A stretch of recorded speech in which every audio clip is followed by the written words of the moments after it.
Bueno, nos da mucho gusto comenzar esta nueva semana, aún siendo martes, porque fue un fin de semana largo con las festividades con motivo de la conmemoración de nuestra independencia nacional.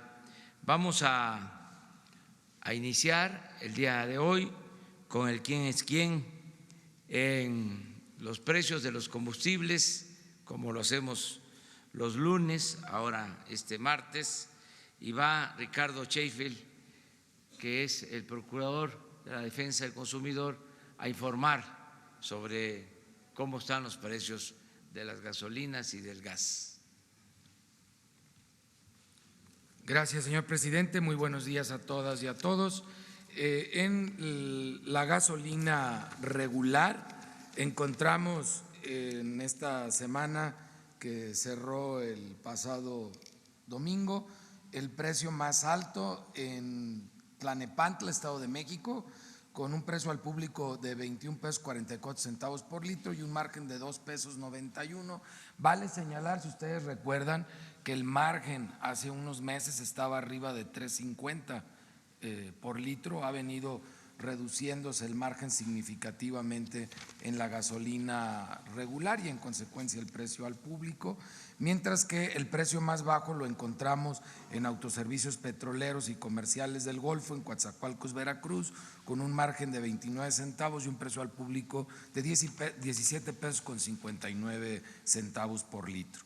En la gasolina premium, con un margen de 3 pesos 57 centavos, aquí sigue siendo alto el margen en este tipo de combustible. Está Petroleo en Boulevard Miguel de Cervantes, en León, Guanajuato, a 21 pesos 99 centavos por litro. Es el margen más alto ya por tercera semana en todo el país, para que mis paisanos pues nomás se crucen a la otra esquina y lo van a encontrar más barato, porque realmente así es como consumidores regulamos nosotros mismos el mercado con nuestro poder de decisión en la compra. La gasolina más económica en premium la encontramos en autoservicios petroleros comerciales en Coatzacoalcos, Veracruz, con un margen de 44 centavos y un precio al público de 18.99 por litro.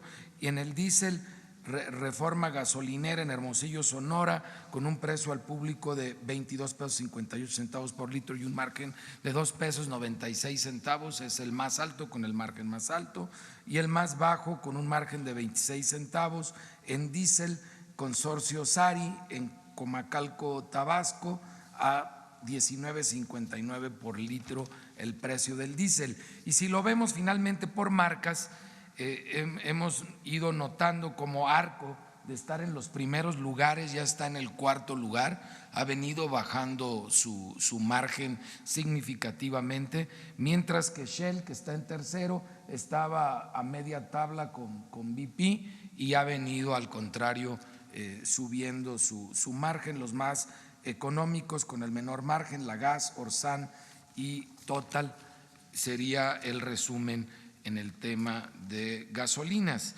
En materia de verificación a gasolineras, continuamos verificando solamente las quejas y denuncias presentadas a través de la app. Se atendieron 378 quejas y denuncias en esta semana. Visitamos 293 gasolineras y en verificaciones o solo visitas, de las cuales 2 se negaron a ser verificadas, e inmovilizamos 53 bombas por no estar debidamente calibradas. Las 2 que se negaron a ser verificadas es una en Bahía de Banderas, Nayarit, que son cínicos hasta en su nombre, se llama Oh My Gas. Entonces, oh my gosh, más bien el susto que se mete uno de ir ahí, porque por algo no se dejan verificar, no es día gratis. Y la estación Gasoexpress en Tlajomulco de Zúñiga, Jalisco, fue la otra que no se dejó verificar. Tenemos 99.240 descargas en el sistema iOS y Android, muy alto el número. Estamos seguros que en esta semana pasaremos las 100,000 descargas, que esto aparte nos ayuda a la Profeco a hacer mejor nuestro trabajo, porque los consumidores como debe de ser, se vuelven los auténticos verificadores del mercado en sitio. Muy buenos comentarios en general. Una persona nos dice que está feliz porque actualizaron la app y ya puede acceder a las únicas 2 gasolineras que tiene cerca de donde él radica. Los precios en la app que no toman en cuenta el margen, sino solamente el precio final al consumidor. En regular, la más barata en Coatzacoalcos, Veracruz, 17 pesos con 59 centavos por litro. La más cara la encontramos en Talpa de Allende, Jalisco, con 21 pesos 80 centavos por litro. En la gasolina premium, la más económica, 18.96 en Aguadulce, Veracruz. La más cara, 23 con 9 centavos en Naucalpan, Estado de México, mientras que en diésel la más económica en Coyuca de Benítez, en Guerrero, a 19 pesos con 23 centavos, y la más cara en diésel, 23 pesos con 14 centavos por litro en Churumuco, Michoacán.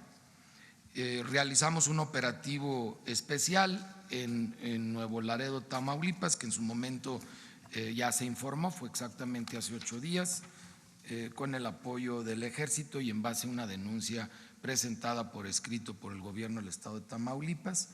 En el gas LP, el precio más económico lo estamos encontrando por parte de 10 Gas en Los Cabos, Baja California, con un precio al público por litro de 11 pesos con 7 centavos y un margen de 7 pesos con 59 centavos.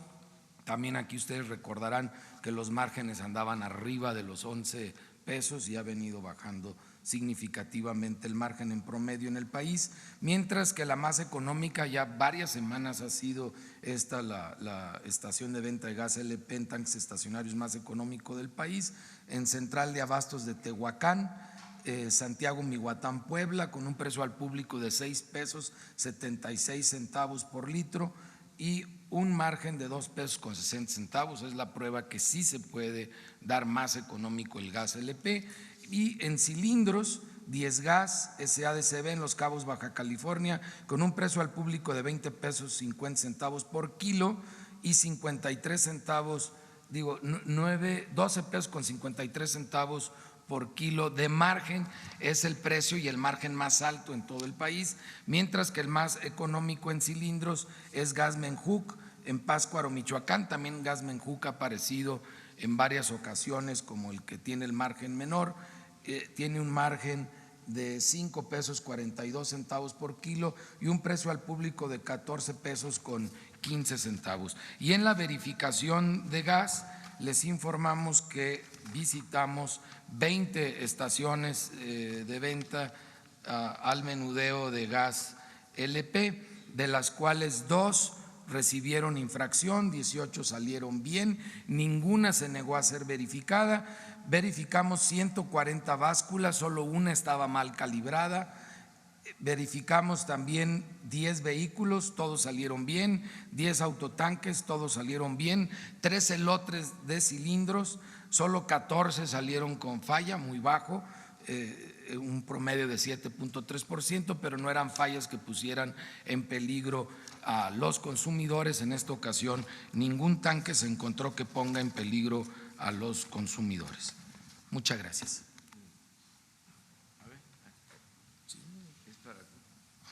Sí, a la orden. Sí, dígame. Sí. Buen día. Buen día. Presidente, procurador Roberto Cruz de Grupo Impacto.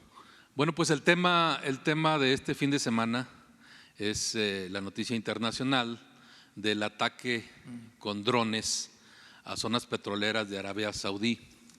Esto causó una preocupación inmediatamente, sobre todo en Estados Unidos, y se reportó un alza al precio del petróleo, el más cercano, el de Texas. La pregunta es si México, ustedes junto con Pemex, han estado siguiendo el tema y si existe algún plan de contingencia, algo previo para enfrentar una posible alza a las gasolinas.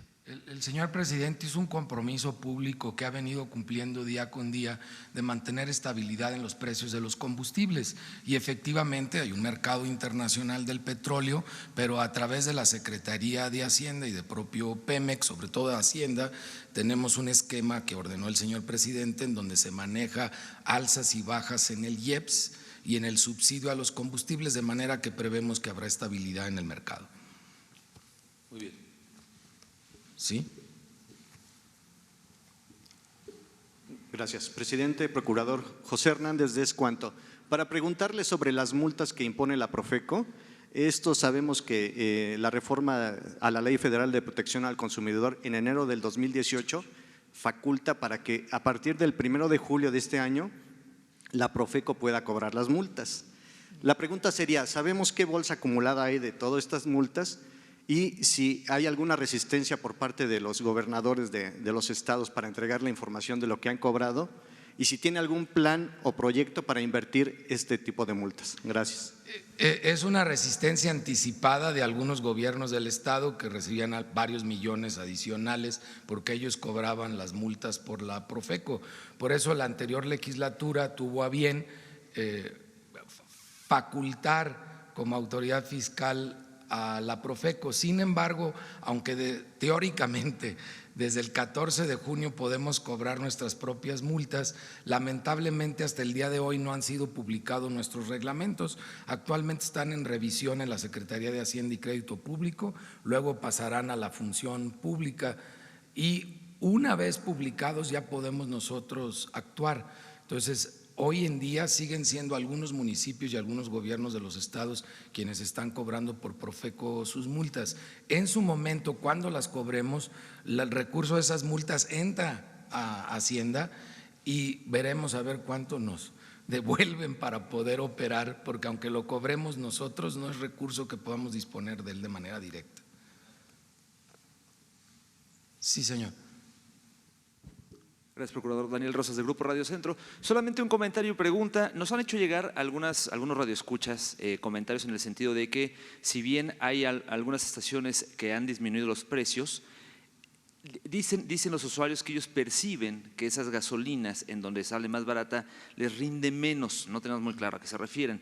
Entonces la pregunta es saber si ustedes como parte de la Profeco hacen alguna verificación sobre cómo están compuestas estas gasolinas y si hay algunas de mayor calidad que otras dentro de estas verificaciones que hacen. Las verificaciones de la calidad de los productos que tiene que ver directamente con el aditivo que utiliza cada una de las marcas es algo que realiza Pemex. Nosotros no tenemos la infraestructura para ello, sin embargo estamos pendientes y con muy buena comunicación con Pemex, que ha sido muy colaborador con Profeco y en consecuencia con los consumidores, y estamos atentos a este tema. Ojalá pronto pueda haber un reporte, y eso es labor de ustedes como medios de comunicación, sobre todo los que son especializados en combustibles, que hagan un análisis de los aditivos. En otros países se reporta cuál es el rendimiento que dan los distintos aditivos y se vuelve esto parte del mercado en la competencia. Recordemos que es un mercado muy joven en México, apenas tenemos 2 años en este tema de los combustibles abiertos a ser un mercado y ha madurado mucho en 2 años, sin embargo todavía le falta un buen rato. El ejemplo del mercado más maduro en nuestro país son los restauranteros, donde hay una gran competencia y donde los consumidores sí podemos a través de las redes sociales poner muy rápido en su lugar a un proveedor. Sí, señorita. Gracias, buenos días. Preguntarle, Procurador, exactamente qué encontraron en los operativos que realizaron en Tamaulipas. Si nos puede explicar a detalle si efectivamente corroboraron la existencia de amenazas del narco para cerrar esas estaciones o prohibir la venta a fuerzas federales. ¿Y por qué se tomó al final esta medida de clausurarlas? Si no es de alguna manera poner a los dueños de las estaciones, los pone el narco contra la pared, luego Profeco les clausura. ¿Cómo resolvieron este tema? ¿Qué encontraron cuando fueron? Soy procurador del consumidor, monotemático, no soy fiscal general de la República ni fiscal en el estado de Tamaulipas. En consecuencia, el tema de carácter penal no me compete en lo más mínimo. Nosotros recibimos una denuncia, una queja formal por escrito del gobierno del estado, firmada por el secretario de gobierno de este estado. Recibí aparte una llamada del gobernador de Tamaulipas en donde nos pedían intervenir en 12 estaciones de servicio, 12 gasolineras, solamente en Nuevo Laredo, Tamaulipas, por haber discriminado en la venta. Ese es el motivo de la verificación. Pudimos constatar que 3 llevaban meses cerradas. No comprendo por qué incluyeron 3 gasolineras que evidentemente tenían meses de estar cerradas. Y las 9 que nosotros verificamos pudimos constatar por el dicho de los propios despachadores y gerentes de las estaciones de servicio que efectivamente se había discriminado a las fuerzas públicas del estado de Tamaulipas en la venta del combustible. Entonces procedimos a cerrarlas, como hace unos años se cerraron algunos negocios en la Ciudad de México por discriminar en la venta por preferencia sexual, y también un comercio hace también 2 o 3 años que se cerró por discriminar en la venta a personas con discapacidad. Entonces, cuando hay una discriminación en la venta tenemos que actuar, es nuestra obligación, y lo hacemos como lo ha ordenado el señor presidente en esta administración, solo por quejas y denuncias. Estas gasolineras 3 ya volvieron a reabrir porque siguieron el procedimiento que marca la ley, y 6 están en el transcurso de poder abrir en esta semana. Lamento mucho la situación que viven algunos comerciantes en general en este municipio, pero eso es algo que deben de desahogar con las autoridades locales. Sí, señor. Buenos días. Pedro Hernández, periódico Ángel Metropolitano y El Día. Señor Procurador, ya que este gobierno está contra la corrupción, ¿qué pasa si ustedes detectan algún verificador que recibiera mordidas? Lo corremos y ya corrí más de uno. Nuevos, los metimos nuevecitos en diciembre y pues bueno, a algunos los hemos agarrado en la maroma, nunca recibiendo el dinero, siempre los hemos podido cachar antes de que lo reciban, pero pues basta la intención, se pierde la confianza y vámonos, el que sigue. Gracias. Muy bien. Vamos hoy a Zacualtipán, en Hidalgo, en la tierra del general Felipe Ángeles. Vamos a continuar con las visitas a los hospitales del IMSS Bienestar. Entonces vamos a terminar pronto esta conferencia porque vamos a Zacualtipán, pero nos da tiempo.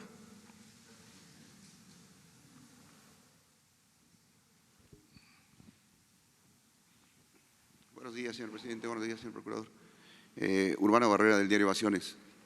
Señor presidente, yo quería un comentario acerca de, mientras se daban las celebraciones de las fiestas patrias, otra vez volvimos a sufrir un sabadazo, un domingazo, con varios asuntos. El primero, un juez ordena la liberación de 24 imputados del caso Ayotzinapa. 2, la iniciativa de ley de amnistía, si bien es importante por el efecto que va a tener, se limita a robo simple, a consumo de drogas, a práctica de aborto, a sedición en una parte nada más, pero no cumple con el anuncio que usted hizo de indulto en 300 casos de personas que han sido acusadas de delincuencia organizada, de lavado de dinero. Con esta iniciativa de ley no habría salido Nestora Salgado, no habría salido el profesor que usted ha citado de Oaxaca, que lo acusaron de delincuencia organizada. El tercer caso es que desaparece la Administración General de Aduanas, de Comercio, Administración General de Auditoría del Comercio Exterior, y no habrá evaluaciones de procedimientos en aduanas, cuando en este momento se requiere acabar con la corrupción. Y el cuarto caso de este fin de semana, una noticia que se minimiza, es que incluso ya se anda postulando para la dirección de administración de Pemex, Leonardo Hernández Velázquez, ligado en el 2016 con Pablo Trejo Pérez en un asunto de empresas, de creación de empresas fantasmas en el gobierno de la Ciudad de México. La pregunta es, ¿qué pasa con todo esto, señor presidente? ¿hasta dónde es informado? ¿En qué nivel es usted informado? Si nada más en los asuntos macro o hasta qué nivel es usted informado. Gracias. Sí, sobre la liberación de los implicados en la desaparición de los jóvenes de Ayotzinapa, desde ayer se hizo un pronunciamiento, antier se hizo un pronunciamiento expresando nuestra queja tanto al Poder Judicial como pidiendo la intervención de la Fiscalía. Hoy vamos a tener una reunión con ese propósito entre el Ejecutivo, el Poder Judicial y la Fiscalía. Se va a revisar el caso. Ya la Fiscalía ha presentado denuncias, es decir, abrió investigación, para ser más precisos, sobre estos asuntos y están dispuestos a revisar todo el procedimiento de acuerdo con sus facultades y su autonomía, y también desde antes de que sucediera esto, primero ya se había presentado una queja de parte de nosotros, formal, tanto al Poder Judicial como a la Fiscalía, desde las primeras liberaciones. Y también cuando me reuní con los padres de los jóvenes de Ayotzinapa, ellos me solicitaron que interviniera para conseguir una entrevista, tener un encuentro, pidiéndome que yo participara como testigo, y se va a llevar a cabo esa reunión el día de mañana.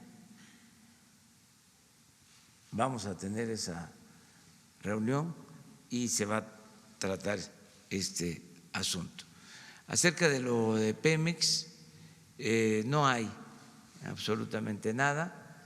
Nosotros estamos muy satisfechos con la buena administración de Pemex, del ingeniero Octavio Romero Oropesa.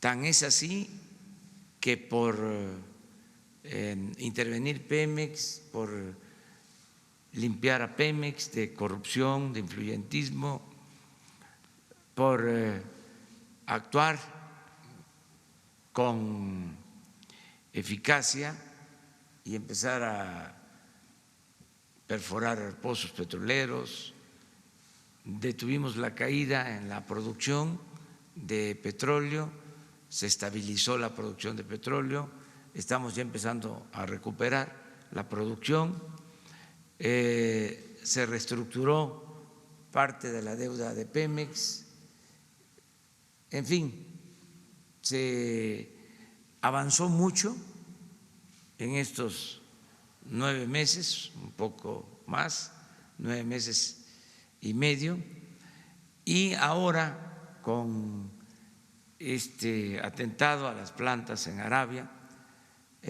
Saudita, a pesar de los ajustes en los precios del crudo, al alza en el precio de esta materia prima, nosotros estamos protegidos.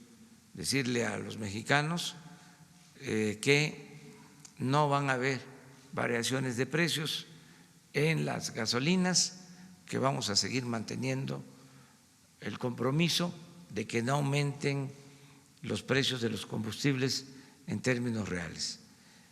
Esto para que, a pesar de esta situación especial en lo externo, en nuestro país vamos a mantener la estabilidad. Es un equilibrio que tenemos que mantener y hacer el análisis. Hoy, precisamente, va a haber una reunión entre Hacienda y Pemex, porque por un lado nos beneficia, entre comillas, el aumento en el precio del petróleo crudo que se vende al exterior, pero como somos compradores de gasolinas y de diésel, pues puede perjudicarnos. Hay que ver cómo está este equilibrio. Tenemos asegurado el abasto de gasolinas sin ningún problema por importaciones y también porque ha aumentado la capacidad de refinación de las plantas de Pemex. Las 6 refinerías están produciendo más de lo que producían hace 9 meses. No lo que quisiéramos, pero sí hay un incremento en la producción de gasolinas. Que no llega a lo que usted planteó del indulto. Sí, se está dando un primer paso. No tiene que ver con el plan de paz para la seguridad. Eso es un proceso, lo hemos venido señalando, vamos poco a poco. Siempre utilizo el símil de que es una cadena con varios eslabones. Empezar primero con el bienestar de la gente, atendiendo a los jóvenes, organizando todo lo que tiene que ver con la seguridad pública. Ayer, por ejemplo, ya se notó que está bien estructurada, bien integrada, disciplinada la Guardia Nacional, que necesitamos ampliarla en número de elementos, pero que ya está tomando cuerpo, que nos hacía mucha falta tener este cuerpo especializado para garantizar la seguridad pública.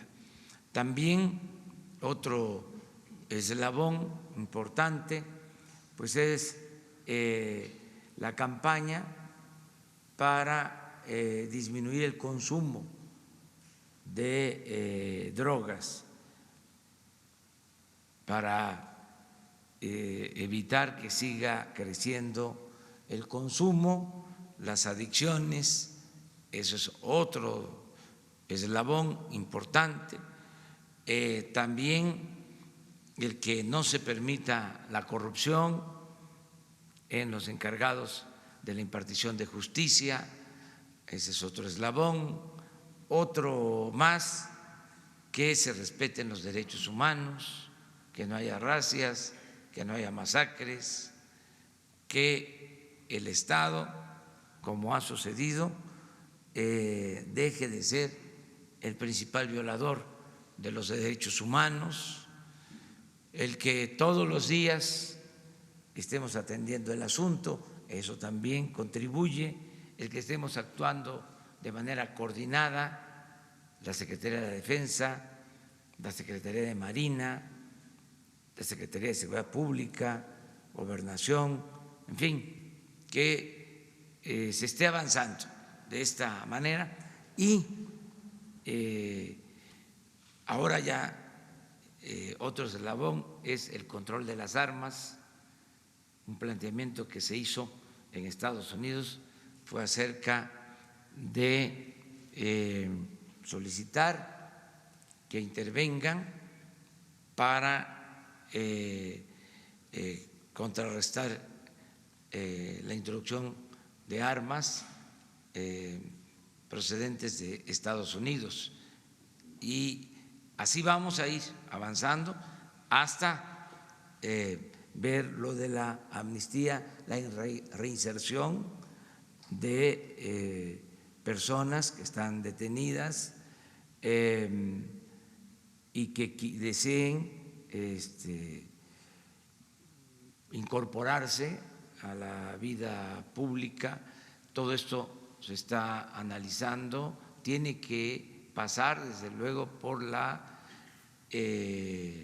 autorización de las víctimas, se tiene que valorar el tipo de delitos y desde luego el compromiso de no volver a cometer ilícitos. En este caso, esta iniciativa en particular tiene que ver con la gente humilde que no fue asistida, ¿sí?, que no tuvo abogados, es dejar en libertad a indígenas que están en las cárceles de manera injusta, mujeres, ancianos, quienes no tuvieron una defensa adecuada, que no se les asistió, no se les ayudó y los delitos por los que son acusados pues no son graves, no son delitos de sangre, de violencia, y también se sigue viendo por los procedimientos normales del desistimiento, sobre todo de quienes acusan y de las autoridades a los que consideramos presos políticos. Por ejemplo, en el caso de los maestros que fueron a la cárcel acusados de lavado de dinero, que se demostró que fueron fabricados esos delitos, ahí se sigue otro procedimiento. Ese procedimiento es más tardado, más complicado, pero se está llevando a cabo. Lo de la iniciativa de ley de amnistía es para que salgan más con, vamos a decir, menos delitos y gente más humilde de las cárceles. ¿Sí le avisaron que desapareció la Autoridad del Comercio Exterior? ¿Sí le avisaron? Sí, son modificaciones, sí, pero eso es lo que consideran las secretarías. No hay impunidad, ya se termina, o mejor dicho, ya no hay corrupción y no hay impunidad arriba. Ya lo puedo decir. A ver si ahora traigo, a ver, permítame, que cabeza. Sí, mire, ahí está, pañuelito blanco.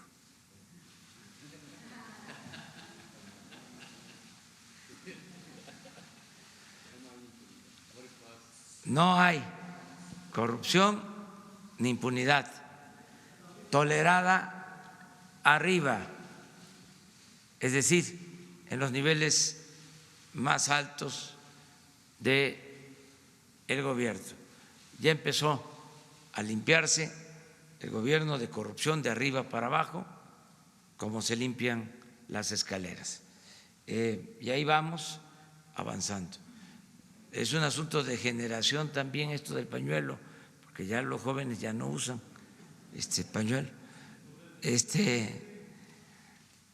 ni pañuelo, ni camiseta, ni peine, o sea, ya cambió completamente esto, ¿verdad? A ver, Miguel. Muy buenos días, señor presidente. Reyes Razo, servidor. ¿Qué impresión, señor, deja en su ánimo?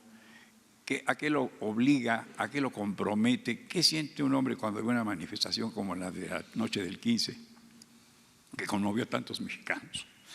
El hecho de una ceremonia sobria, que está en la boca de todos, un grito inusitado, una gran ceremonia, una gran seriedad, un empaque republicano, distinguido, distinto, diferentísimo, absolutamente No hubo una rechifla que era saludada desde que yo tengo memoria, desde Miguel Alemán Valdés, y que luego se iba aplacando el rumor y recibía los vítores de los héroes, y ya entonces en el júbilo popular.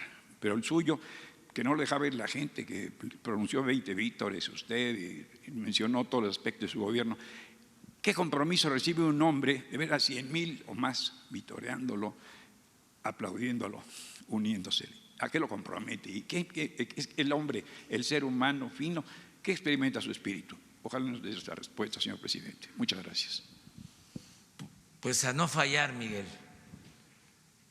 Lo que me dijo un joven el día que tomé posición, que iba yo trasladándome al Congreso y en una bicicleta, iba yo saludando, bajé el vidrio y él le pedaleó fuerte y se acercó. No tienes derecho a fallar. Me fui con eso y lo mencioné en el Congreso. Y eso es el compromiso que tengo, estoy muy consciente, no puedo fallar, no debo fallar, y no olvidar de dónde venimos, por lo que luchamos, y no dejarnos atrapar por la parafernalia del poder, no marearnos y actuar con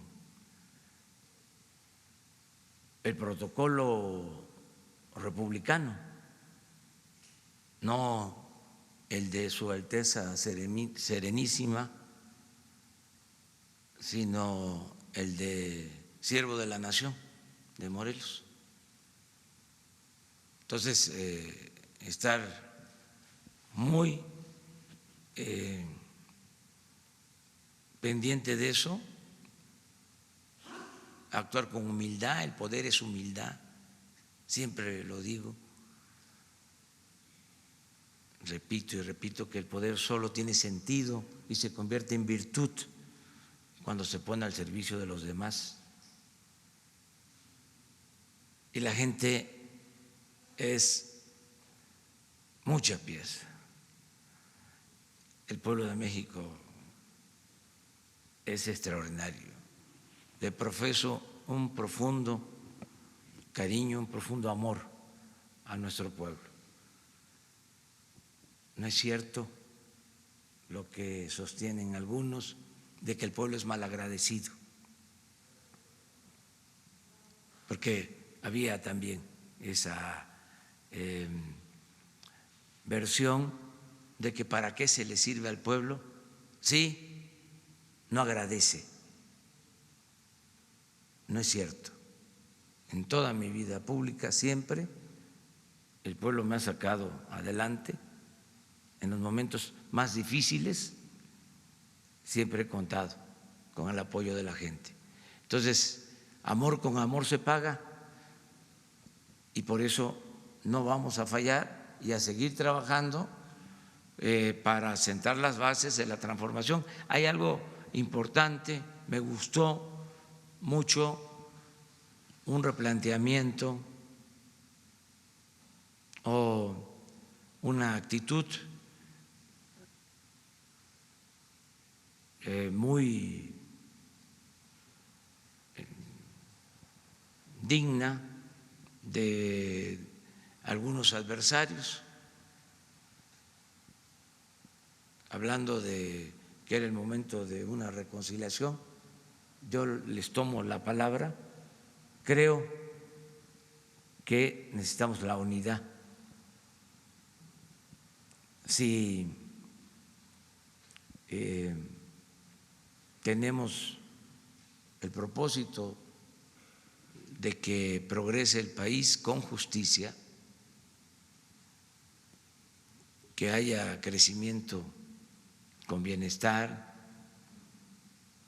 que haya justicia con libertades. Si coincidimos en eso, en garantizar la libre manifestación de las ideas, el derecho a disentir, el que nunca se piense en el autoritarismo, en la mano dura, ni siquiera en la mano blanda, nada de dictadura, nada de dicta blanda, sino construir una auténtica democracia.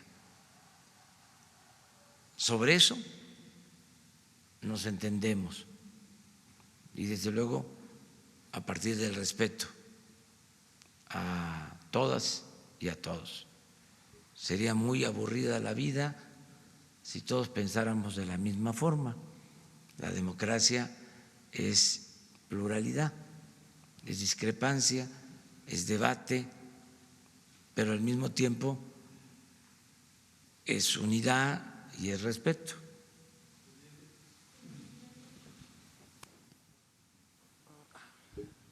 Muy buenos días, presidente. Rafael Herrera, corresponsal de Sin Censura con Vicente Serrano. Para abonar un poco más de aquí del compañero, del maestro, déjeme preguntarle el valor y el significado que tiene para usted los gritos de "no está solo", de la noche del grito, que más de 100,000 personas hayan abarrotado el Zócalo, que haya reventado la transmisión de YouTube en su canal, que muchos de sus críticos ahorita lo estén alabando y aplaudiendo, que la ceremonia no haya sido como en otros años entre chiflidos y mentadas. Y si me permite, señor presidente, se va a cumplir 2 años del terremoto del 19 de septiembre y me gustaría preguntarle si ya el mexicano de a pie puede tener certeza de los donativos y los apoyos que se otorgaron en nacional e internacional. ¿Usted ya sabe los montos totales de estos donativos? ¿Tiene definido si se recibieron correctamente estos fondos y si hubo corrupción y se manejaron correctamente en los gobiernos estatales y también en el gobierno federal de Enrique Peña Nieto, presidente? Muchas gracias. Sí, vamos mañana a informar aquí sobre la reconstrucción. Mañana va a estar Román Meyer, David Cervantes, y voy también a pedirle al secretario de Hacienda que esté con nosotros para informar sobre este tema. Tenemos que terminar con la corrupción. Yo lo que sí puedo decirles es de que ya no se compra sin cuidar precios, sin entregar estas compras a gente cercana. Es cierto que hay ahora, afortunadamente, menos desgracias por fenómenos naturales en todo este año, pero ha habido una disminución considerable de las declaraciones de emergencia que daban pie a hacer compras sin los trámites adecuados, sin licitar. Ahí hay una disminución considerable de recursos, hemos ahorrado muchísimo porque todo eso ya se ha corregido y vamos también a informarles sobre estos temas. Lo demás es decir, vamos a seguir cumpliendo. Estoy comprometido completamente con el pueblo de México. Estoy dedicando estos años 5 años que faltan por entero a la causa pública. Entonces voy a seguir trabajando y pues siempre he pensado que para el servicio público es importante pues el trabajo, levantarse temprano, porque muy temprano reparten los pedacitos de suerte. El que se levanta tarde pues ya a lo mejor no le toca. Y es importante sobre todo eso, la constancia, la atención permanente a los asuntos, cierta experiencia, que eso tiene que ver con los años, porque se me facilita salir al balcón de Palacio y dar el grito, porque ya he dado como unos 10 o 15 antes, llevaba yo dando los gritos de independencia, pues no sé si 10, pero sí ya algunos, ¿no? En los distintos pueblos de México. Entonces eso tiene que ver con la experiencia y la suerte, porque la suerte cuenta mucho. O sea, no es superstición, pero sí, lo decía Maquiavelo, la política es virtud y fortuna, suerte, ¿sí? Y nos ha ido muy bien y yo deseo que a todos nos vaya bien, que la gente esté contenta, esté feliz, que cada vez se sufra menos. Me ocupa mucho el que logremos pacificar al país, que haya paz, que no haya violencia. Me duele mucho todos los días el reporte en la mañana, cuando me entero, cuando me informan, cuando me reportan sobre hechos delictivos en el país. Eso es fuerte y ese pues es un desafío, y estoy con todo el equipo porque conté con suerte al decidir quién nos iba a ayudar en la defensa y en Marina, y los dos secretarios son muy buenos, el de Marina y el de Defensa, gentes responsables, profesionales, incorruptibles, me ayudan mucho. Entonces, todo esto es lo que estamos llevando a cabo. Faltan muchas cosas, por ejemplo, en general, el que pacifiquemos, o sea, que bajemos la incidencia delictiva, que ese es un desafío, un propósito. Y lo otro, que se eche a andar la economía para que podamos cumplir el compromiso de crecer en promedio 4%. Entonces, eso no se olvida. Y ahí va, poco a poco. Gracias, presidente. A ver, allá atrás, ella. Sí.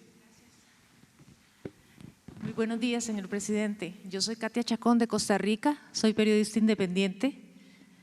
Mi pregunta es sobre el programa que usted está ejecutando su gobierno de Sembrando Vida, de migraciones para que haya más arraigo y producir empleos a las zonas rurales, a los campesinos. usted está tratando de incorporar el Triángulo Norte de Centroamérica y mi pregunta es sobre cómo podríamos incorporar el resto de los países, Costa Rica y Nicaragua. Gracias. Sí, se incluyen los países de Centroamérica en el planteamiento que hemos hecho de cooperación conjunta con el gobierno de Estados Unidos. Están incluidos. Nosotros estamos avanzando en una primera etapa, lo que es la cooperación de México, en 3 países, en Guatemala, en El Salvador y en Honduras.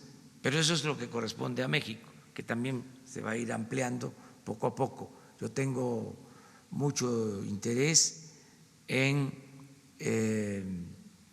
estrechar aún más las relaciones con Costa Rica. Es un país hermano, un pueblo hermano, y vamos a seguir insistiendo, sobre todo con el gobierno estadounidense, para que lleguen los fondos con el propósito de impulsar actividades productivas y de crear empleos y que la gente no se vea en la necesidad de emigrar. El caso de Costa Rica es un país ejemplar desde hace mucho tiempo, es un país con una democracia perfecta, sin ejército, y un país que ha sido muy solidario. Yo escribí un libro sobre un revolucionario mexicano, Catarino Garza, que después de haber convocado al pueblo de México a tomar las armas en contra de la dictadura de Porfirio Díaz, lo hizo 18 años antes que nuestro apóstol de la democracia, Francisco I. Madero, lo hizo en 1892. Madero convocó a tomar las armas en 1910. Bueno, pues lo persiguieron a Catarino. Él nació en Matamoros, Tamaulipas, vivió en Texas, desde allá organizó una guerrilla para enfrentar la dictadura porfirista. Y lo perseguían todos, el ejército mexicano, el ejército estadounidense, los Rangers de Texas, y de repente desapareció. Hay hasta un corrido. ¿Y a dónde fue Catarino? ¿Qué se hizo Catarino? Y apareció en Costa Rica, en Playa Limón, y ahí conoció a Antonio Maceo, y ahí conoció pues al personaje que utilizó García Márquez para su novela 100 años de soledad, el coronel Buendía. Era realmente un general, Uribe, que estuvo también en el exilio en Costa Rica. Ahí se reunieron, y unos a liberar Cuba, como Maceo, y Catarino luchando en contra de la dictadura porfirista, y tomó la decisión de irse a Colombia a liberar Colombia para que no se fraccionara Colombia, porque ya empezaba a hablarse de la independencia de Panamá por lo del canal. Y se fue con los liberales a Colombia y allá lo asesinaron en la toma del cuartel de Bocas del Toro. En ese entonces pertenecía Bocas del Toro a Colombia, ahora pertenece a Panamá. Pero Costa Rica era el sitio que protegía a los que luchaban por las libertades y por las independencias en Centroamérica, en México, en el Caribe. Costa Rica. Me tocó visitar Costa Rica precisamente para escribir ese libro. Estuve en Bocas del Toro, Panamá, y luego pasé la frontera de Panamá con Costa Rica, estuve por allá, y es un país además importante porque han conservado sus recursos naturales, sus selvas. Es un país muy bello también y de gente muy fraterna. Mande. Muchas gracias y bienvenido de nuevo cuando quiera a Costa Rica. Sí. Gracias. ¿Que llegó ayer a Sí. ¿Se reúne hoy? No, nos vamos a encontrar en Mérida, sí, el fin de semana, el viernes nos vamos a reunir en Mérida, vamos a estar con el presidente de Guatemala, presidente electo. Presidente, sobre el tema de...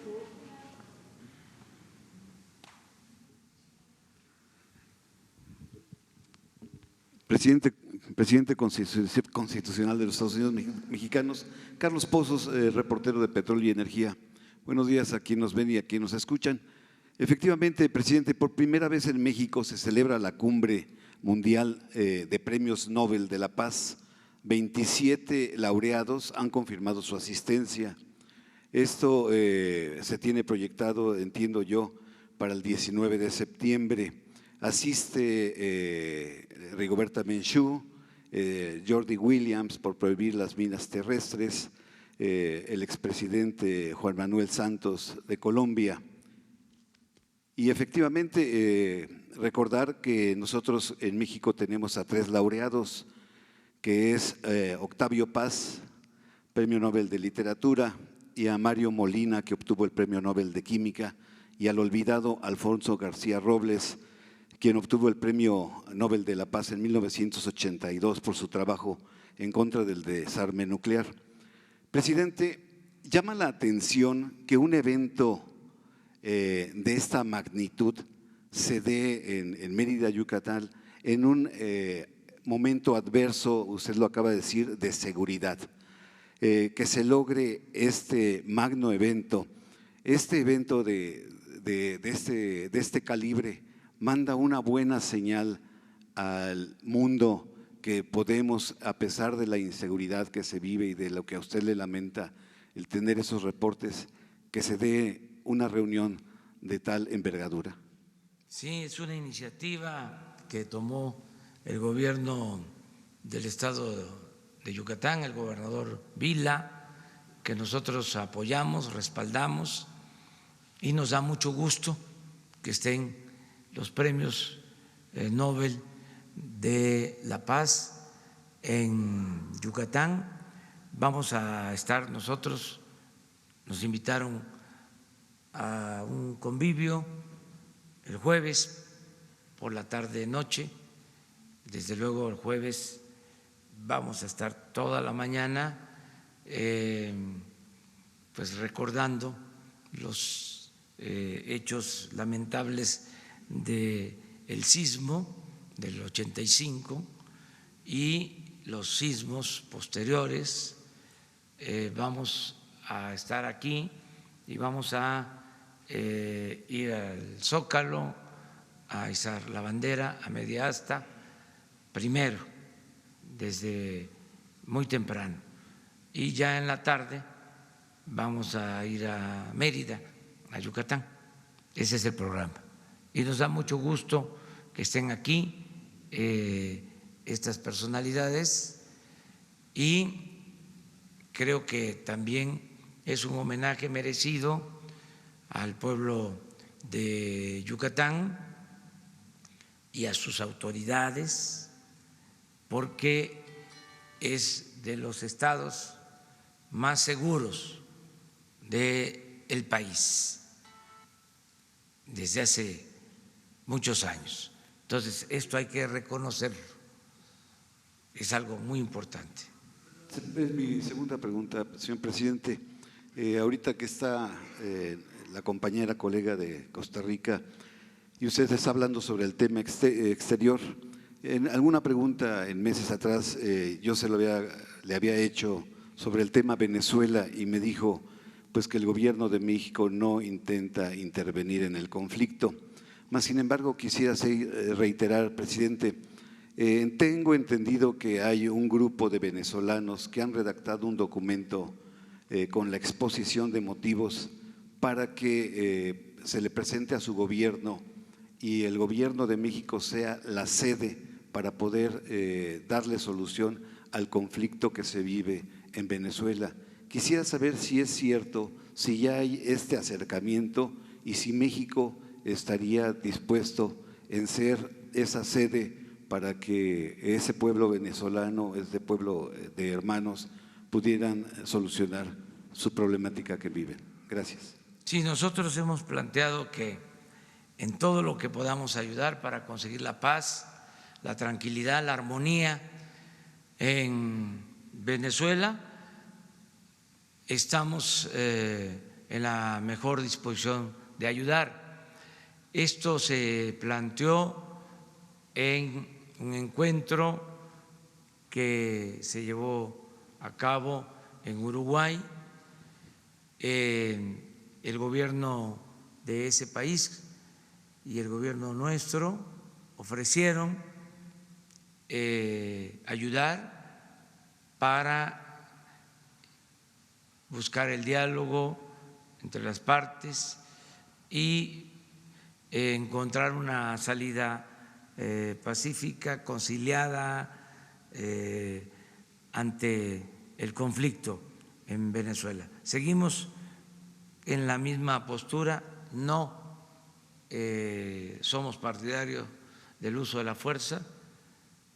De acuerdo a nuestra Constitución, tenemos que ser respetuosos de la autodeterminación de los pueblos y de la solución pacífica de las controversias. Por eso sí, en el caso que nos lo soliciten las dos partes, estaríamos nosotros dispuestos a apoyar en todo lo que podamos en este asunto, porque es nuestra América y tenemos que buscar la conciliación, la paz, la reconciliación, ¿sí? El que no haya confrontación entre hermanos y que se busque siempre una salida pacífica ante todos los conflictos.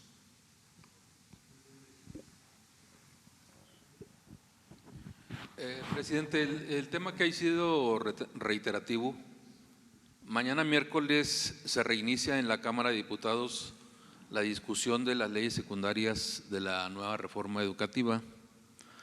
Ayer anunció la CENTE un nuevo bloqueo otra vez a la Cámara de Diputados. Ya ha dicho que, bueno, pues que para defender que no vayan a hacer cambios a lo que ya lograron. Para muchos estos bloqueos de la CENTE, como usted ha mencionado, estos calificativos, pues ya fuchi, ¿no? Ya guácala la CENTE, ya obtuvo algunos puntos que exigía. La pregunta es, presidente, ¿existe un compromiso preciso de la CENTE para ya no realizar protestas y bloqueos después de recibir pues estas demandas que se les han solucionado positivamente? Algunos consideran que a la gente se le apapacha demasiado. ¿Existe este apapacho hacia la gente y existe algún compromiso de la gente para después de este proceso de las leyes secundarias pues bajarle un poco a su movimiento? Mire, es que es un procedimiento distinto el atender conflictos mediante el diálogo y escuchando a todos y no usando la fuerza, la descalificación. Y creo que eso da mejores resultados, no confrontarnos en ningún caso, que todos asumamos nuestra responsabilidad, que, como se decía antes, ¿no?, que la prensa se corrija con la prensa, que los movimientos sociales se corrijan con los movimientos sociales, que el contrapeso sea la misma opinión pública, que se procure no usar la fuerza. Parece idealismo, ingenuidad incluso, pero no. Ya en estos tiempos que hay mucha madurez en los ciudadanos, en la gente, cuando se exagera, cuando no hay razón, cuando no se argumenta, cuando no se lucha por una causa justa, la misma gente, el mismo pueblo, corrige. Entonces, todos tenemos que autolimitarnos, todos, no pasarnos. Entonces, eso da efecto. Si cualquier acción se responde con uso de la fuerza o con insultos o con agresiones, pues entonces nos empantanamos, nos entrampamos y la autoridad no debe de engancharse, debe de actuar con prudencia. Hay cosas en donde debe de prevalecer más el sentido común, el buen juicio. A veces uno dice, no es posible esto, ¿no? Está exagerado, no tiene sustento, no hay pruebas,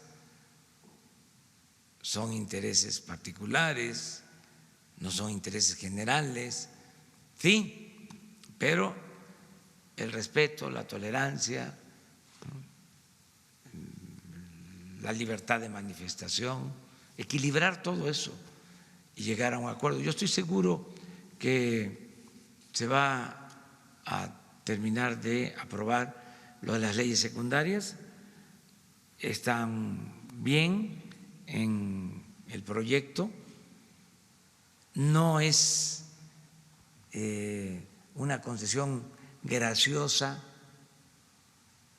Primero es una lucha de los maestros de tiempo atrás, el que se respeten las normales, porque había toda una política de cerrar normales, desaparecerlas,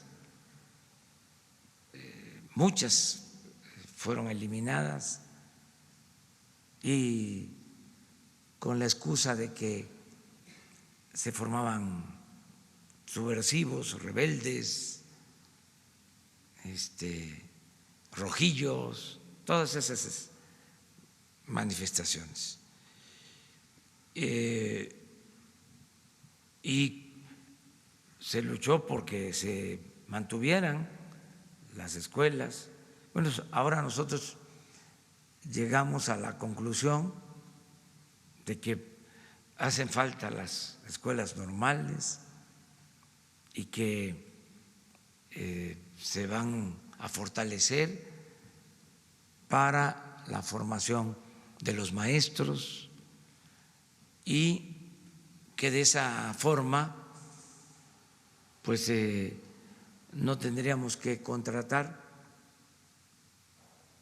a otro tipo de profesionales, que para eso son las normales, siempre ha sido así y ha habido épocas extraordinarias del magisterio, o sea, ejemplares de nuestros maestros. Y eso es lo que queremos, recuperar lo que es la buena tradición de la escuela mexicana en normales y en la educación pública. Entonces, ese es el planteamiento. Lo de las evaluaciones, decir, a ver, vamos a formarnos y que sea voluntario, que no sea una medida coercitiva, ¿sí?, que no sea para eliminar de sus plazas a los maestros y que surja de ellos, ¿sí?, y estoy seguro que van a actuar con mucha responsabilidad, porque son los maestros muy responsables, de veras, o sea, la inmensa mayoría, un tesoro que tenemos los mexicanos son los trabajadores electricistas, son muy buenos. Yo he puesto aquí el ejemplo, se va la luz, se quema un transformador, hay vientos, los árboles tiran los cables y a las 24 horas ya está reinstalada la luz. Los trabajadores petroleros de primera, ¿con quién estamos sacando adelante la industria petrolera? Con los trabajadores. Ayer seis heridos en Puebla, ¿no? Al tratar de tapar una fuga. Sí, 6 trabajadores de Pemex. Sí, de Pemex. Afortunadamente fuera de peligro. Sí. Una fuga de gas, trabajadores de Pemex, los trabajadores de la salud, por ejemplo, hay hospitales en donde solo hay un turno para radiólogo, que trabaja de 8 de la mañana a 4 de la tarde, 8 a 3 de la tarde. ¿Sí? Pero hay un accidente, ¿sí?, y se le habla al radiólogo y va al hospital y hace su trabajo. Lo mismo los químicos en los hospitales, los especialistas tienen su turno y hace falta por urgencia un especialista y ahí están, ¿sí?, un pediatra, que hay un niño que requiere atención, un 7-mesinos que requiere una cuna especial, un tratamiento especial, ahí están los trabajadores. Ahora en el desfile ayer, fíjense, un paracaidista que hizo bien su trabajo, porque pudo haber ocasionado daño a personas y prefirió estrellarse en un árbol. Pregunté y afortunadamente ya está bien, salió bien, pero todos los días los trabajadores, los que limpian el drenaje para que llueva y no haya inundaciones, ahí están los maestros, entonces todos, y hay un ambiente ahora de cooperación, de más responsabilidad, y tenemos que apoyarnos en eso, ¿sí? Apoyarnos mucho en eso. Les hablo de otro gremio también, que se porta al 100, ya con eso termino. Los periodistas, por cierto, la sala, ya quedamos, nueva, ya estaba impactada, porque ahí estaba el Estado Mayor Presidencial, la sala de juntas que se está rehabilitando para no usar las salas de junta y los salones históricos, que va a quedar como museo, que realmente es una belleza. La sala de junta va a estar dedicada, ¿sí?, al periodismo y a los olvidados. Daniel Cabrera se va a llamar la sala de junta, homenaje a ese gran periodista, director del Hijo del Aguizote, y vamos a tener en la sala de junta de presidencia recuerdos con retratos, con dibujos, no solo de nuestros héroes más destacados y conocidos, sino también todos los que participaron después del movimiento revolucionario hasta nuestros días. Porque pues reconocemos desde luego al apóstol de la democracia, en el caso de la revolución, se reconoce a Villa, Zapata, a los Flores Magón, ¿sí?, desde luego al general Cárdenas, ¿no? Pero queremos también reconocer a quienes lucharon después, a Vallejo, a Campa, a Jaramillo, al ingeniero Alberto Castillo, a Otón Salazar, ¿sí?, a Carlos Monsiváis, de los últimos. Y hay unos que están vivos y que queremos que sigan vivos, que pues no los queremos poner ahí, pero poco a poco, ¿sí?, no vayan falleciendo, van a ir a esa sala. Esperemos que no nos toque a nosotros poner sus cuadros ahí, sus retratos, pero vamos a hacer un reconocimiento a los olvidados, porque imagínense cuántos lucharon, ¿sí?, y dieron sus vidas, cuántos, y muchos, sí. Gracias, señor presidente. Buenos días, José Antonio Morales, de Grupo ASIR.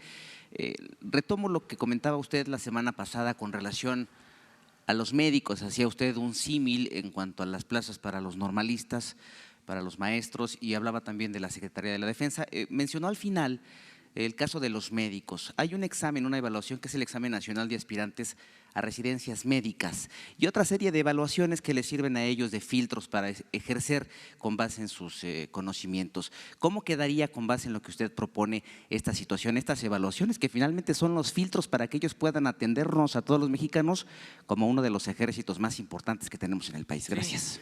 Sí, mire, yo creo que en algunas disciplinas tiene que haber evaluaciones,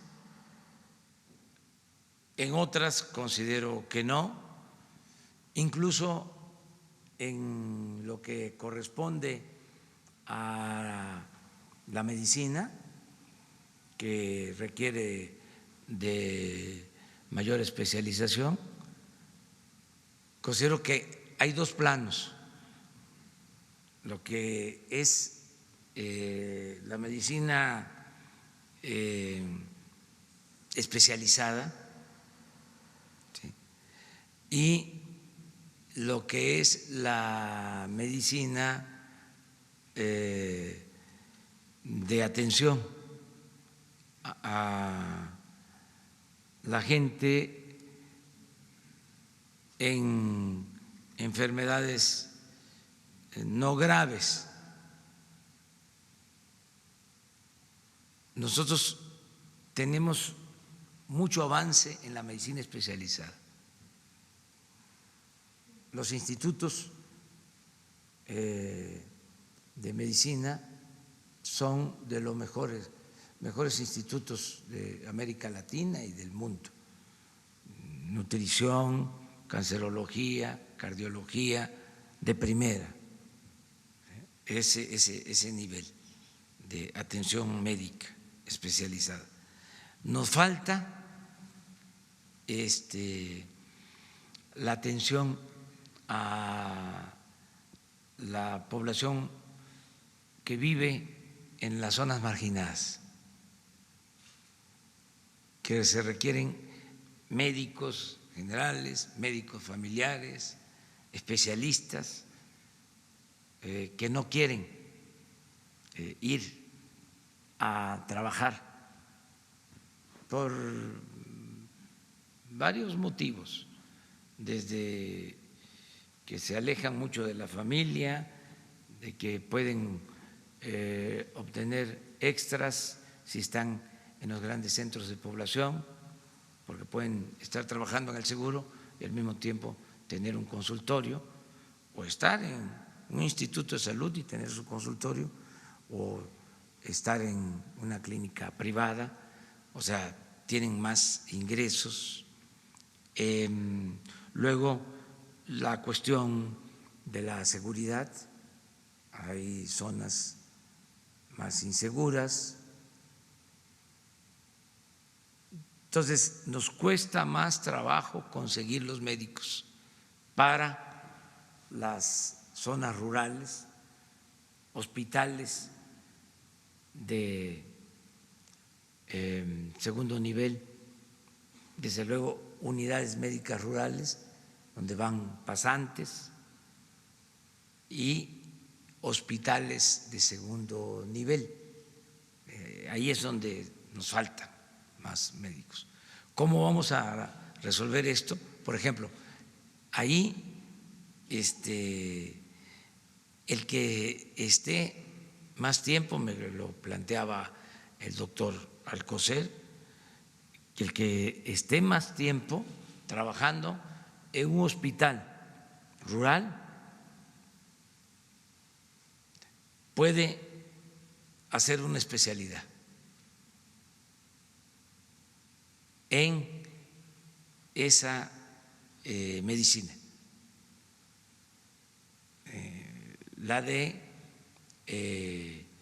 la atención médica preventiva y de atenciones primarias. Esa es una especialidad para tener especialistas. Y ahí no es tanto el examen, ahí es el tiempo que estén. Lo otro que se va a llevar a cabo en el Seguro Social, ya se está instrumentando, es un tabulador para pagarle más al pediatra que esté en Guadalupe Tepeyac o que esté en Buenavista, en Apatzingán, pagarle más que al pediatra que esté aquí en la Ciudad de México, o el que esté en Tuxtla o el que esté en Morelia. O sea, para que no nos falten los especialistas. y apoyarlos más con recursos, que no sean los mismos sueldos. Entonces estamos buscando eso. Entonces que la medicina pues esté al servicio de la población, de los que más lo necesitan. Nosotros tenemos la ventaja de vivir aquí en la ciudad y tener una mejor atención médica. Hay una gran diferencia entre el servicio médico de Chiapas, Oaxaca, Guerrero y el servicio médico en Guadalajara, en Monterrey, en la Ciudad de México. Entonces, queremos ser más justos y que todos tengamos los mismos derechos. Yo pongo de ejemplo, lo he dicho en otras ocasiones, pero ayuda bastante, ¿no? A mí me dio un infarto y en 15 minutos estuve en un hospital y me salvaron la vida. A partir de que me pegó fuerte a las 2 de la mañana, que es un dolor, dicen que es un dolor como el de parto, muy fuerte, y es cierto, es tan fuerte el dolor que pues ya no quiere uno tenerlo. O sea, así, es decir, que se me quite ya. O sea, pase lo que pase, pero es muy fuerte. Pero en 15 minutos me estaban interviniendo. Un infarto así, en el medio rural, en los hospitales no hay el equipo y no hay la medicina, no para intervenir, sino que ayude a que el paciente pueda llegar a donde haya un intervencionista y hacerle la operación que se hace en estos casos. Entonces, lo que queremos, a eso voy, a Zacualtipán hoy precisamente, que en todos estos hospitales exista. Y lo mismo, otra cosa que lastima mucho, duele mucho, lo de la diálisis, la hemodiálisis, o sea, que son enfermedades nuevas, o sea, hipertensión, diabetes, que afectan riñones.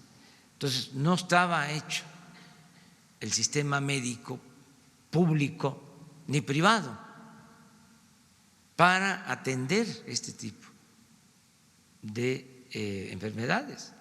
Entonces, los traslados para la hemodiálisis son también de horas. Bueno, les hablo de que se tenga el aparato, de que se tenga la medicina, ¿sí?, en el hospital. Pero hay veces que no hay ni siquiera la ambulancia, o hay una ambulancia, ¿sí?, y se la pasa en el taller, o la usan para trasladar a un enfermo y se quedan sin ambulancia. Entonces, todo eso es lo que estamos atendiendo. Pero bueno, regresando, hay especialidades que sí requieren de una evaluación. O sea, sin duda, lo ideal sería que no se le limitara a nadie su derecho a la educación. Nunca más los rechazados. Eso fue un acto muy irresponsable, pero además usaron de pretexto el que no pasaban el examen de admisión, cuando no era eso. No es que no pasaran el examen de admisión, es que no había cupo, no había espacio, porque no había presupuesto para las universidades. Aquí en la UNAM, en medicina, 125 preguntas, o 120 preguntas. Y decidían que había espacio para 500 y presentaban 10,000. Bueno, ¿qué resolvían? Pues vamos a darle entrada. Estamos hablando que aquí es donde menos se practica el influyentismo. En otras partes, en las universidades públicas se practica desgraciadamente el influyentismo. No tanto, pero sí hay. Pero aquí en la UNAM es donde menos hay. Bueno, 120 preguntas. Resulta que los 500, hay 500, ¿sí?, que pasan porque contestan bien, 118 de las 120. Y los que contestaron bien, 117, ya no entraron, que contestaron mal 3.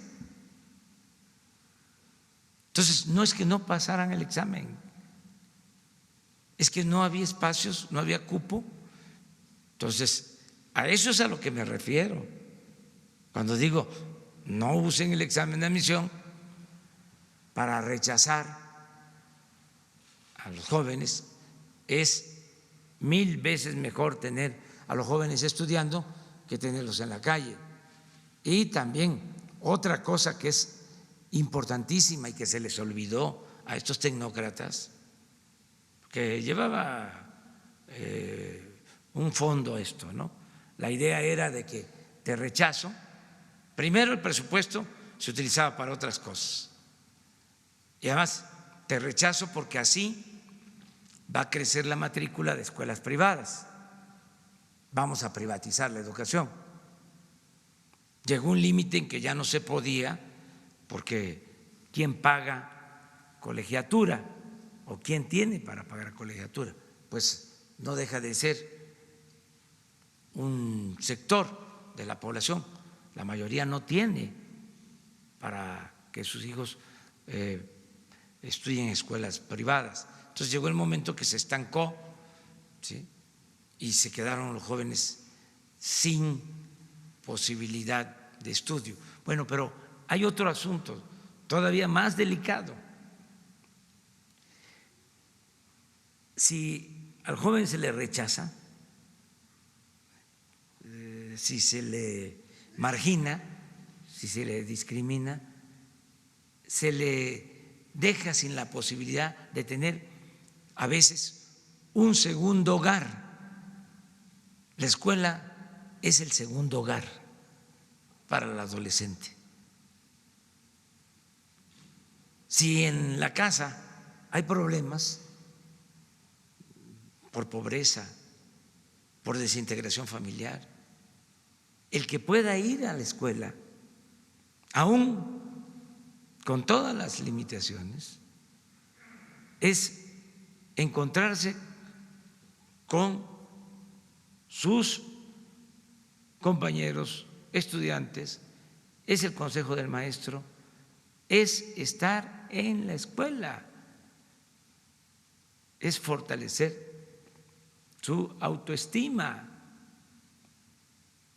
Ahí en la escuela hay ayuda mutua, ahí los jóvenes ayudan a los jóvenes, los maestros mismos se dan cuenta de quién llega sin comer, de quién está en una situación de pobreza.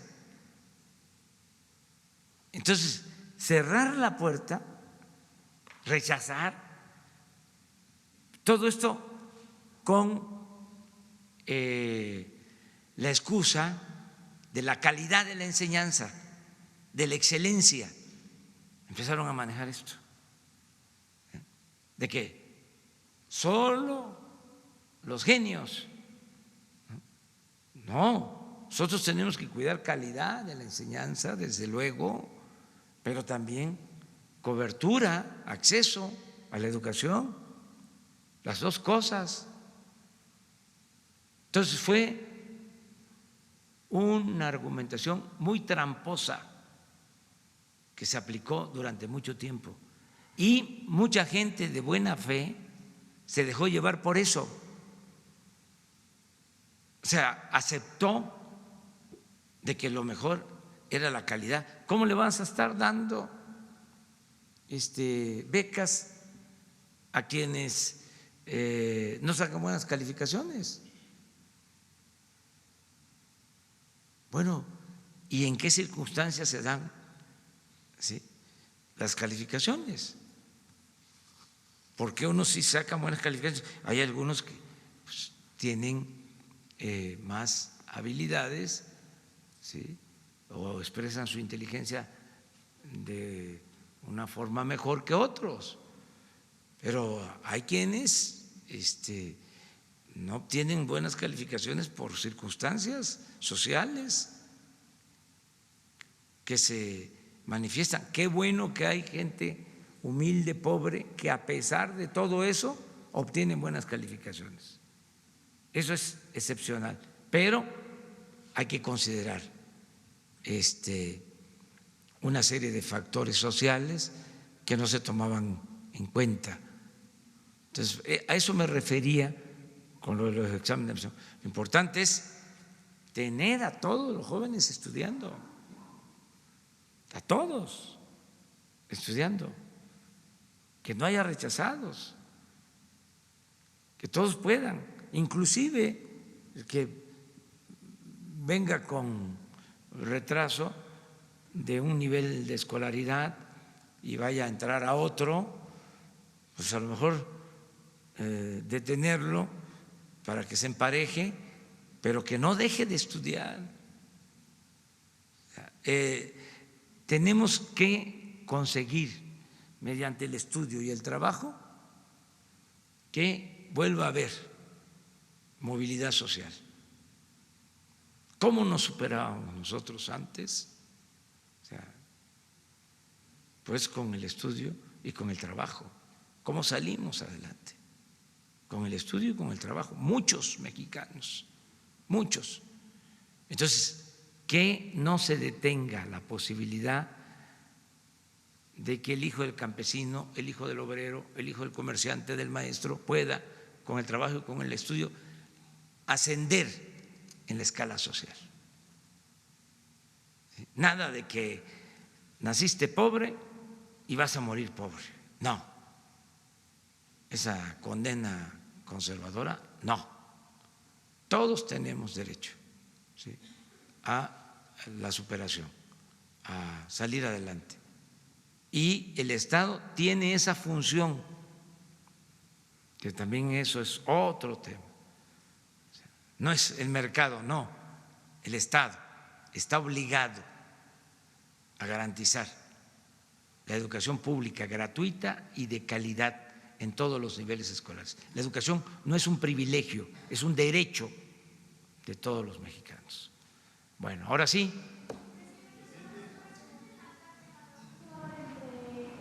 La Fiscalía, el Poder Judicial y el Ejecutivo, ¿usted no está? No. ¿Quién va a acudir? Va a estar el consejero jurídico. Sí. Gracias, señor presidente. Sandra Aguilera, de Grupo Larsa Comunicaciones. Señor presidente, la tribu Yaqui en Loma de Bacum considera que la instalación del gasoducto de Guaymas El Oro, que permanece clausurada con más del 90% de avance en su construcción, es un riesgo para la comunidad y que solamente beneficiará a empresarios. A pesar de la mesa de negociaciones con Ricardo Peralta, subsecretario de Gobernación, la comunidad solicita su presencia para llegar a un acuerdo razonable. Y mi segunda pregunta, existen niños con capacidades diferentes que son abandonados por sus padres día a día. En este caso, los niños de la Casa Hogar Austimax, el Naucalpan, si usted recuerda que le comenté a la alcaldesa este asunto, han sido amenazados con despojarlos nuevamente. por la empresa Frisa a través de la juez Rosario Abigail Tinoco Rincón, quien tiene diversas denuncias por supuestamente pertenecer al llamado cártel del despojo.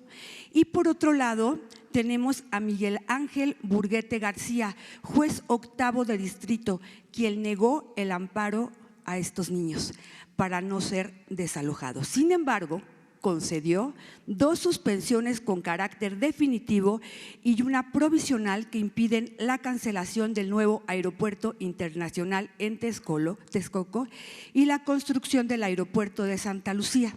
Al parecer, el poder lo siguen teniendo la mayor parte del poder adquisitivo. Señor presidente, ¿cuánto tiempo tenemos que esperar para que el Poder Judicial se dé cuenta del cambio de régimen y llegue la justicia al más necesitado? Gracias. Estamos en eso y vamos a seguir insistiendo en la necesidad de que se limpie el Poder Judicial, pero con respeto a su autonomía. Ellos mismos van a tener que emprender este proceso de renovación. Yo tengo confianza en el presidente de la Suprema Corte de Justicia y creo que van ellos a ser receptivos de esta denuncia que se está generalizando para que jueces, magistrados, ministros incluso actúen con rectitud, pero que sea la propia judicatura que pertenece al Poder Judicial la encargada de emprender todo este proceso de renovación. Acerca de lo de el gasoducto, la subsecretaria Diana Álvarez va a ir allá a hablar con los integrantes de los pueblos yaquis. Ellos van a ser siempre escuchados, atendidos. Yo mismo voy a estar también después. Aquí aprovecho para comentarles que terminando mi recorrido por los hospitales voy a visitar todas las regiones indígenas de México. Me voy a reunir con los integrantes de todas las etnias y de todas las culturas originarias de nuestro país. Termino el mes próximo los recorridos a los 80 hospitales del IMSS Bienestar y comienzo un recorrido por los pueblos indígenas de México. Quiero ir a hablar con ellos para constatar cómo van los programas que se han puesto en práctica en beneficio de las comunidades indígenas, porque se les está dando prioridad, atención especial, pero quiero escuchar sus puntos de vista y recoger también otros sentimientos de parte de ellos. Y en ese plan de giras voy a ir, desde luego, con los pueblos yaquis. Muchas gracias. Bueno, me voy ya, me voy, si no ya no llego. Mañana quedas tú y tú, 3. Bueno, ya está, vamos.